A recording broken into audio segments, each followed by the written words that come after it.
Order! Order! You are an incorrigible delinquent at times. Behave yourself, man!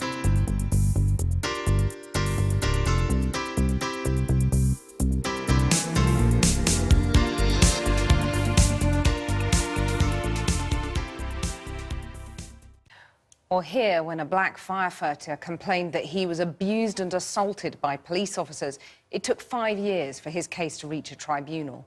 Now, a gross misconduct hearing into Edric Kennedy-Macfoy's case has collapsed because of investigation failures and delay. But Mr. Kennedy-Macfoy told this programme that racism is like a disease inside the Met.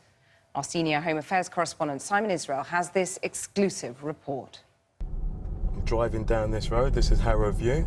It's been nearly 5 years since Edric Kennedy-Macfoy, a London firefighter, ended up in a police cell for 13 hours. He's never forgotten that night. It's lived with him ever since. The abuse, the threats, the excessive force, the prejudice, just for trying to help police identify a young attacker. An independent Police Complaints Commission inquiry concluded the police's reaction that night was based purely on his ethnic appearance, that police officers racially stereotyped Mr. Kennedy-Macfoy. It's hard for me to go out and work with them knowing that I can't trust them.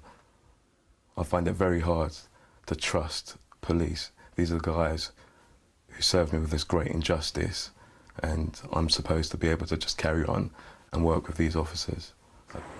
He takes me in fine detail, as if embedded in his memory, through the events of that night.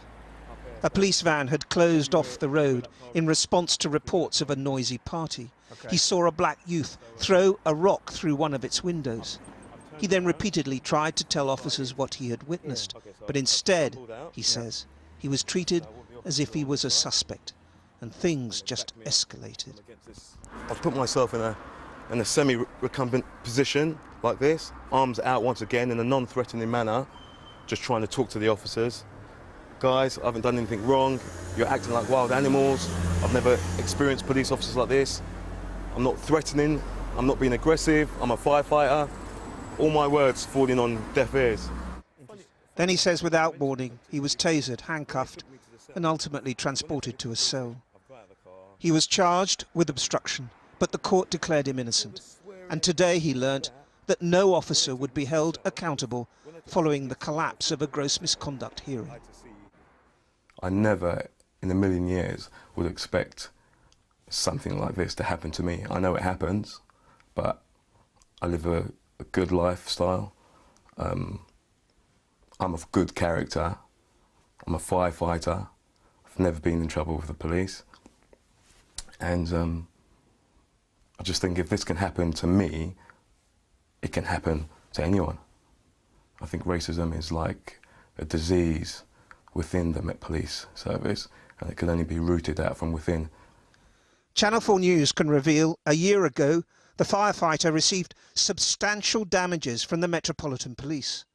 The head of professional standards, Deputy Assistant Commissioner Fiona Taylor, wrote to him saying, "It's plain what happened to you on this night should not have happened, and for that, on behalf of the MPS, I apologise.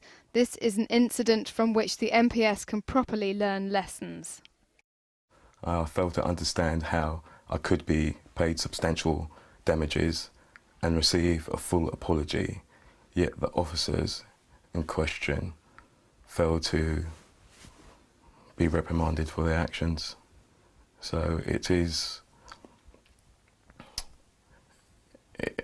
painful, you know. I feel like 5 years of my life has been stolen from me. Tonight there was another apology in this saga, not just to Mr. Kennedy-Macfoy, but also to the officers who had been facing misconduct charges.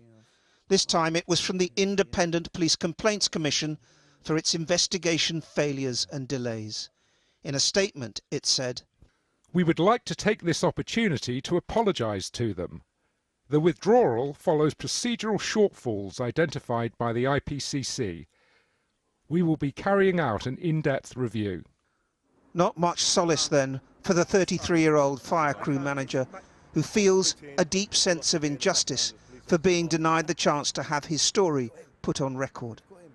The Metropolitan Police, which has always denied liability, said tonight, "We fully recognise that the misconduct hearing not going ahead is damaging for the complainant and for the public, who need to have confidence in the way officers are held to account.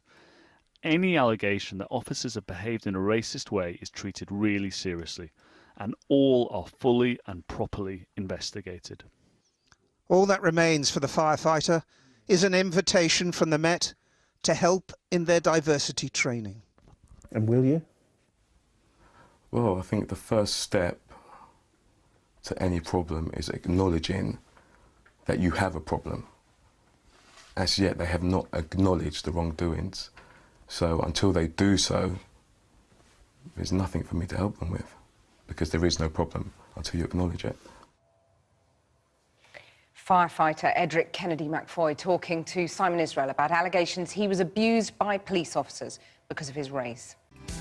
I've been getting